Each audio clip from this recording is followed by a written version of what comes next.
Welcome back to Movies TV Mad. You can follow me on X Twitter at Movies TV Mad and on Instagram and on Threads at Movies TV Mad X and now on TikTok. Someone go and watch my first free videos, Movies TV Mad free. So welcome to Sunday's edition of the Movies TV Mad Daily and my Doctor Who Rogue review.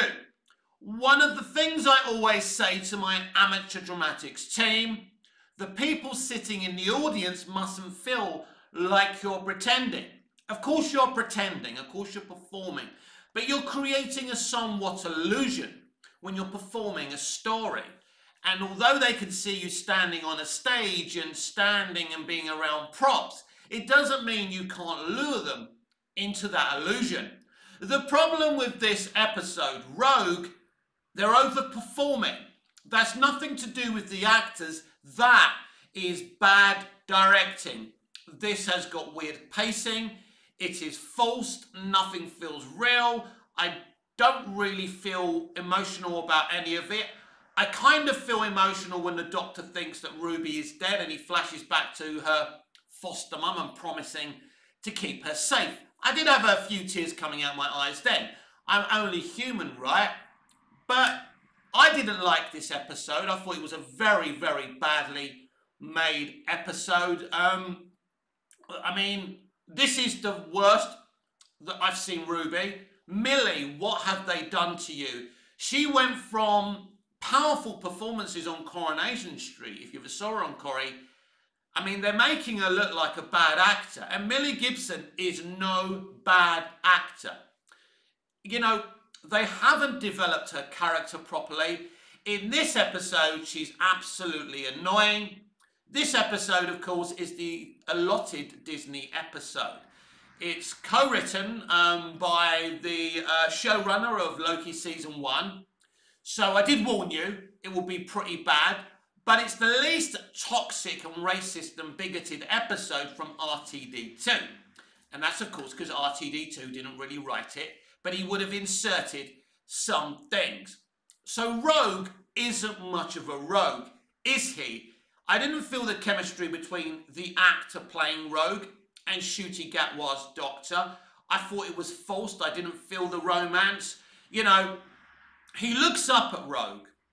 Oh, he's a hot guy. He goes and talks to him. And there's something different about him, right? So they go outside and he traps the Doctor. But Rogue basically is a budget Captain Jack Harkness. But the beauty of Captain Jack Harkness, whether you like Barrowman or not as a person, is he's a developed character. He's well directed. You can feel that Barrowman is really creating a caricature here. From his very first episode till the last time we saw him. Whether that was on Torchwood, or you last saw him on Doctor Who, or whatever. And RTD, basically, or, you know, this Disney allotted episode are really trying to create, on the orders of RTD, a budget Captain Jack Harkness. And he's not. He's nowhere near, but that's what he's supposed to be. He looks like Barrowman a little bit. He dresses like Barrowman a little bit. And he's some kind of bounty hunter. I mean, Captain Jack was a con artist, a former time agent. He had an interesting backstory. This guy doesn't have an interesting backstory. Oh, he lost someone once. That's it. So they're trying to force this romance between the Doctor and Rogue. And I'll say again, he isn't much of a rogue. Let's talk about the villains in this episode who are so pantomime, it's unbelievable. Now, obviously, purposely pantomime. They are supposed to be cosplaying aliens. They're obsessed with becoming other entities and other humans. And then they want to go to it, you know, they want to become the royal family, blah, blah, blah. Some of the outfits for them, one of them is wearing kind of this prosthetic head thing. And you can see her normal eyes behind it. It's obvious she's just put something on. And that kind of took me out of it as well. So I didn't really feel this episode at all. Of course, there was still a little bit of man bashing, straight white male bashing. One of the aliens who is disguised as a 6-foot attractive straight white male comes on to Ruby. So she calls him Stilton. You know, look, this is where we are. These are the people running entertainment. It isn't going to change everyone. So you either keep watching or you move behind. As they keep on saying, go and touch grass. Because life's too short to be watching this kind of negativity. Why are you watching it? To be honest with you, I'm a Doctor Who fan, but I'm mainly watching it for this channel. I'm not really, I mean, I always kind of have a little bit of hope for a Doctor Who episode, that we can go back to the days of RTD1 when it was exciting and RTD really wanted to be there and RTD really loved Doctor Who and it was genuine. There was still his ideology there, but it was well hidden. You could see it. The Ood are definitely a slave race and they're supposed to echo, you know, black slaves. Of course they are. And it's there and it's interesting and it works. Because they don't bash you over the head with it. They said Bridgerton 3 times, obviously hoping that Gen Z would hear them, you know, over their headphones while they're, you know, streaming on TikTok. For the final time, Gen Z are not interested in Doctor Who. So they're ripping off Bridgerton, but they're ripping off Bridgerton really badly. Bridgerton is a great show, a well-produced show, a well-performed show, and a well-written show. Shonda Rhimes is a fucking genius. She's shown that so many times. I'd love to see a Shonda Rhimes run Doctor Who. But she's American mix, so what?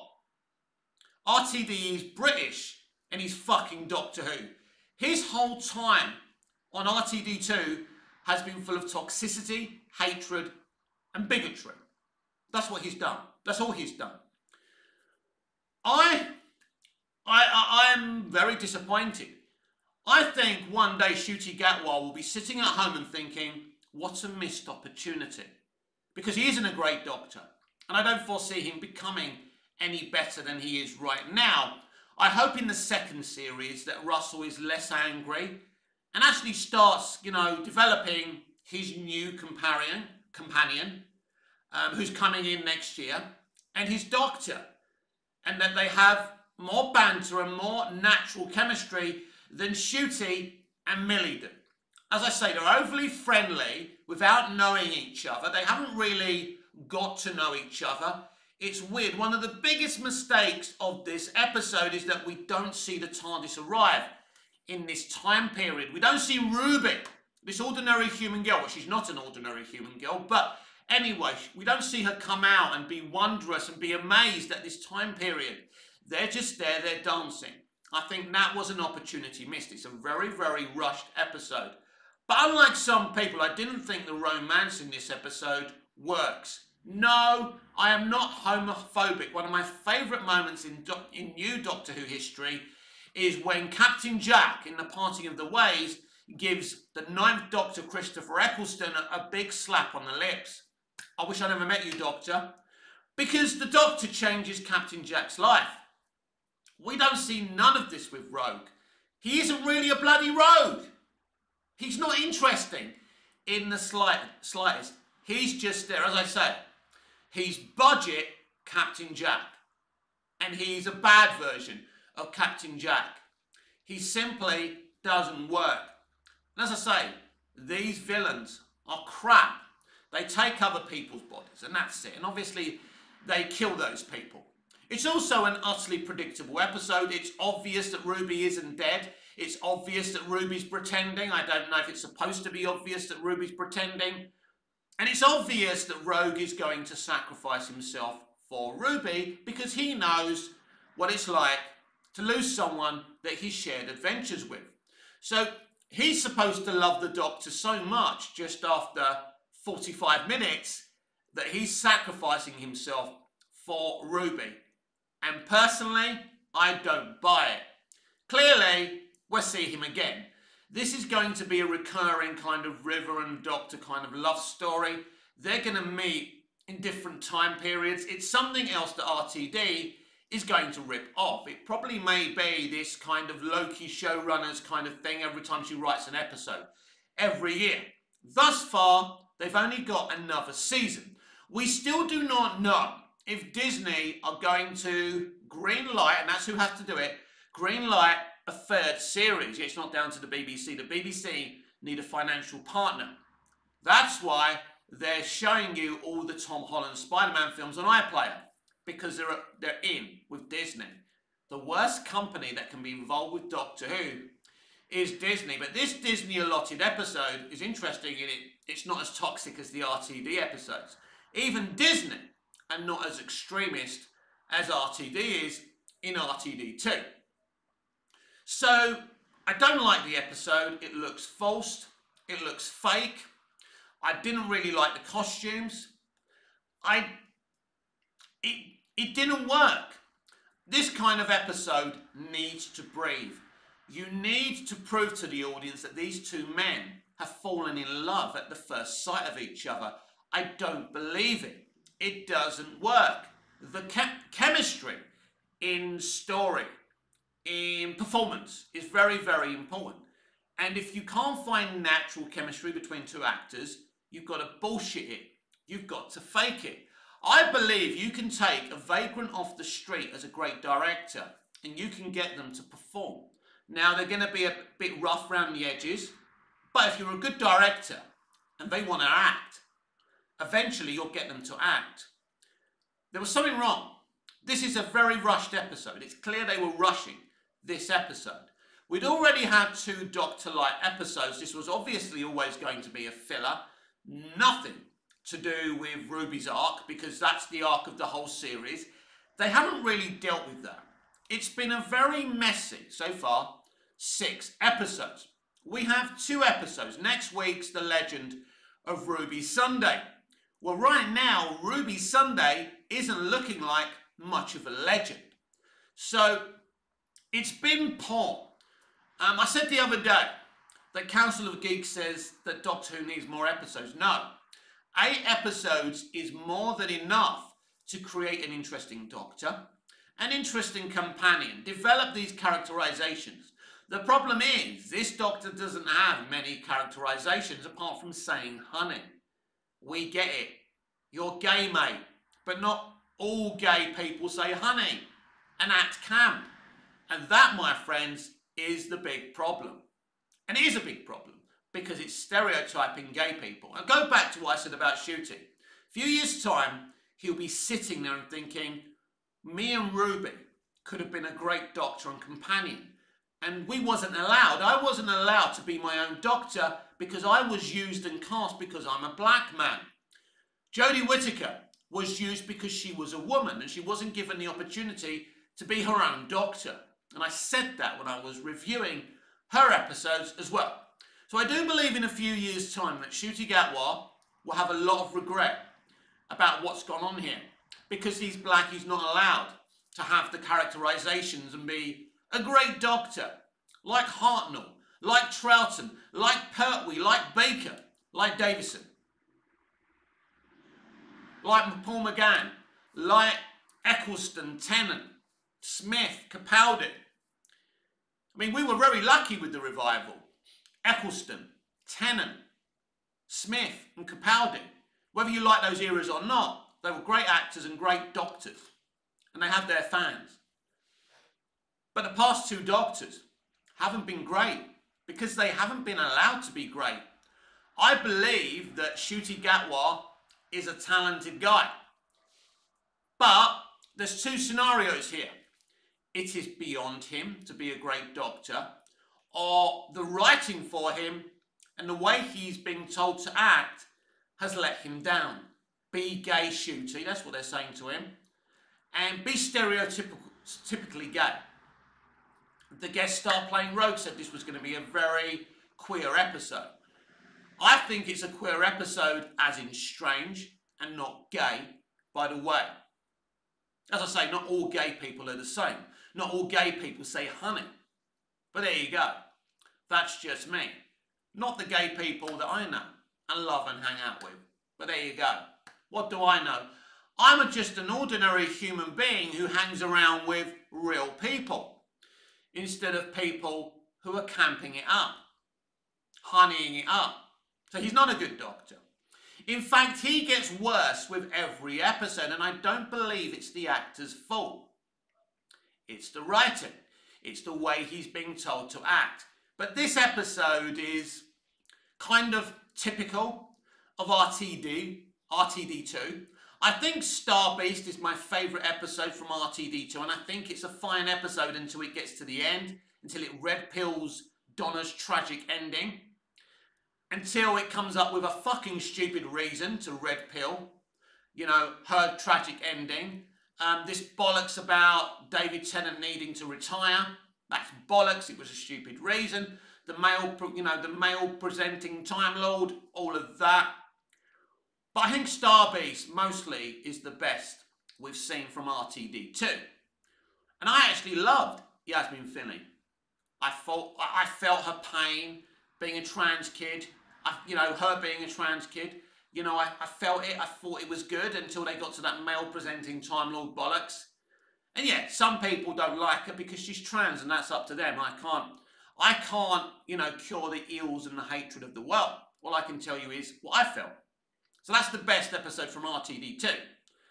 But this one, Rogue. And I was always interested to see this episode because, I knew it was a Disney allotted episode. So I knew it would be one of the weakest. The problem is, they've all been weak. Space Babies. The Devil's Called. I still think, now, it's interesting because Boom has had the lowest ratings. It's clear that many Doctor Who fans didn't want to watch an episode where Moffat returned. There's still a lot of disdain around Stephen Moffat and Doctor Who. I like him. I think his stuff on Doctor Who gets ages well and gets better and better all the time. I don't think that Boom is one of the great Moffat masterpieces, but it's an interesting concept. But it goes into anti-religion, and anti-faith, and there was no need to do that. But anyway, that's been what, RTD2's been all about thus far. It's been about hatred, it's been about toxicity, it's been about propaganda, left-wing, not left-wing, far left-wing propaganda, and it hasn't worked. It hasn't been good. It hasn't been entertaining. It's been a mockery of Doctor Who.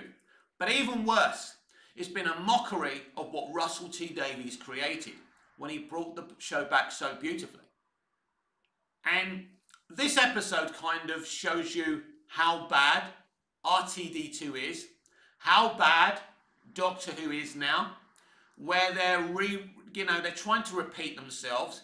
So an element of this feels like A Girl in the Fireplace with the Doctor falling in love, but The Girl in the Fireplace is a proper fucking love story. You feel the chemistry, right? And she dies in the end, yeah? And it's tragic. Are you all right, Doctor? I'm always all right. And Tennant has that tragic look in his face and he reads the letter. And it's beautiful. This love story isn't beautiful. Not because it's a gay love story. Because, as I said, one of my favourite moments is Eccleston and Barrowman. Barrowman planting one on Eccleston in the parting of the ways. I think it's a beautiful moment. And, back then I wasn't, and I'm going to be honest about this, I wasn't that tolerant. But it didn't bother me. I actually loved it, and I was less tolerant than I am today. I was brought up by people who weren't tolerant of diverse groups. I'm not going to lie. These things were hammered in my head. And it was via watching television and being taught to love. Love everyone, no matter what they look like, no matter their backgrounds, and that love is love. I learned that from people like Russell T Davies. So he helped take away those horrible thoughts and views that were planted in my head from my parents. And I'm proud that television and media has educated me and done that for me. But this isn't the way. This is not how you do it, pointing fingers. The way Russell T Davies used to do it was he chose love. He chose to educate people. And I believe a lot of young people with bigoted parents learnt to be better thanks to Russell T Davies and people like John Barrowman in RTD1. I genuinely believe that. What the bigotry that we've seen and the toxicity we've seen in RTD2 only motivates people to hate diverse groups. Not me. I'm not there, I'm not my parents at the end of the day. Thankfully, and I love my parents were good parents, but they were a product of their own time. And there's no question about that. But weaker-minded people, you know, do start to hate people, you know, hate diverse groups when it's done this way. When you've got Dot and Bubble that's purposely, you know, ripping the piss out of straight white wealthy people. I mean, it was really, really blatant. I laughed because it was funny, but it isn't a good thing. It isn't a good thing to attack groups, any groups, whether it's the, you know, patriarchy or diverse groups. It isn't good in any way, shape or form. But that's what extremism is all about. Extremism isn't about acceptance. And the extreme left pretend they're about acceptance, but they're not. Extremism, in the purest of its form, is about hatred. And the extreme left are about hatred. And we know what they hate. They hate human history, so they keep on trying to rewrite it. You can't change the past, you can only affect the future. That's obvious, right? So I didn't enjoy this episode. I was happy when it was over, and it didn't work for me one little bit. I think it's bad Doctor Who, everyone. I think it doesn't work at all. I think the person who comes off the worst in this episode is Millie Gibson as Ruby Sunday. I didn't find her reactions or her acting convincing, and that's stunning for me to say, considering how much I adore this woman, adore her talent, and was moved by her profoundly in all her performances in Coronation Street. But she has been, creatively, severely let down by RTD. You know, when she was cast, there were accusations, oh, she's just another Rose. She's not even that. Her personality hasn't been developed. I say every week when I'm reviewing these episodes, who the fuck is Ruby Sunday? And I remind people, not the mystery box. Who is she? Because she's a nothing. She's the empty vase. Oh, that's all American, isn't it? The empty vase. The empty vase. It's not vase, my American friends. It's not mom, it's mum. Get it right. Go to the library and get an Oxford English Dictionary. I'll teach you, yeah. But yeah, she's empty. There's no, you know, she's there. I mean, I think she's been sexualised terribly. I really do. I've seen what they put her in the marketing. I've seen how they've got her dressed in this series so far.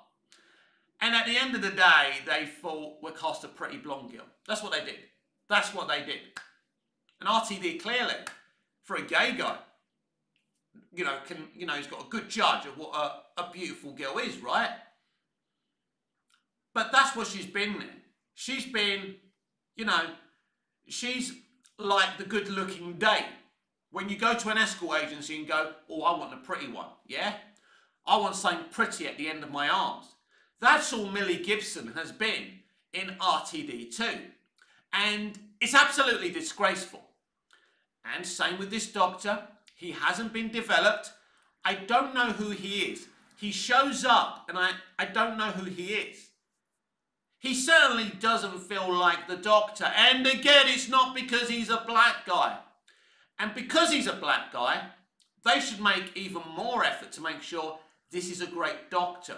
Because they're the ones who say representation matters, that people need to see themselves on the screen.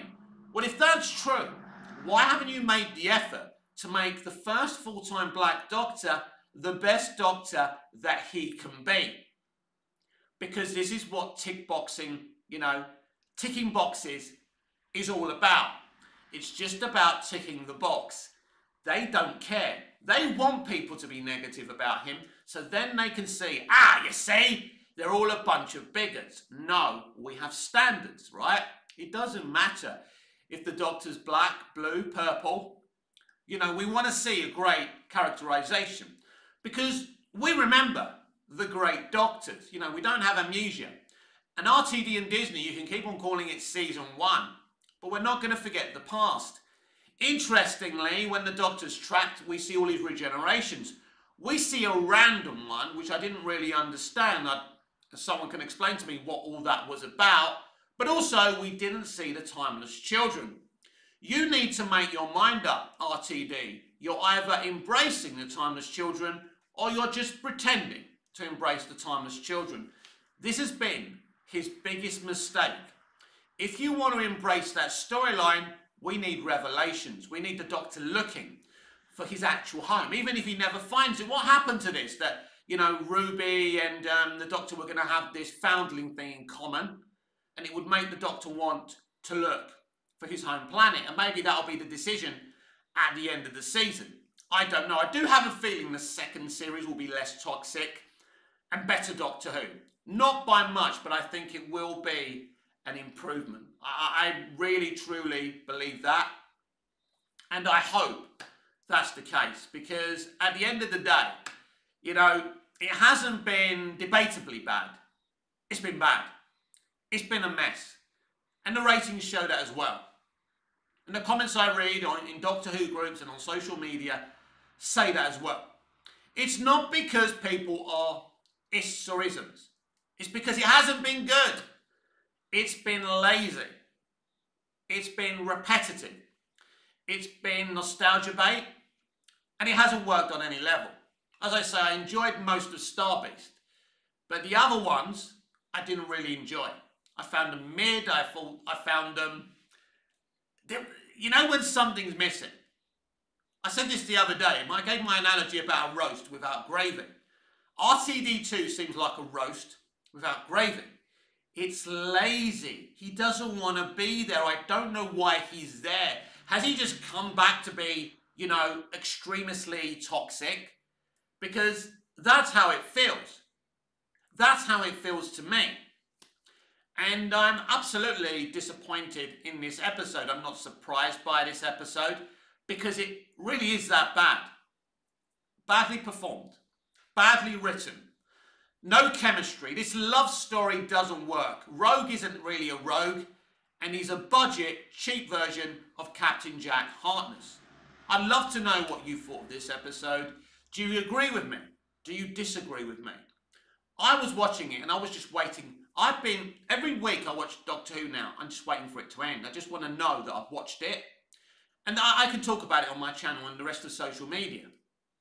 That's sad, isn't it? That's the only reason I'm watching it. I know it's going to be bad every week. I know it's going to be underwhelming every week. I know exactly what I'm going to get from it every week. More hate, more bigotry, more toxicity. But that's not exactly what we got. I mean, it did mock kind of the rich. Of course it did. Because rich people hating rich people is a vibe now. They're hypocrites.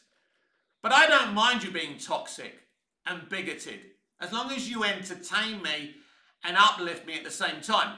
Murray Gold's music has been fantastic yet again, but without the writing, without the chemistry, without an episode meaning something, this episode is just doing things. It's a period piece with these aliens, you know, wearing different human people as costumes, cosplayers. It's a shit premise, and if it's supposed to be funny, it's not. They try and use loads of Gen Z terms like cosplaying and it's so Bridgerton, but it doesn't work because Gen Z are not interested, as I said on the top of the show. Let me repeat, Gen Z will never ever fucking watch Doctor Who. Men and women my age watch it, and slightly younger, who were introduced to New Who in 2005 and grew up with it. That's the people who are watching it. Nobody else. And you don't blame Gen Z for not being attracted to this, because it's shit. The biggest thing is it's shit sci-fi. Doctor Who used to be an educational, great sci-fi show. Now it's weird. It's weird seeing Rogue saying, oh, that, you know, that's a screwdriver. It ain't a fucking screwdriver, you know. That's another thing.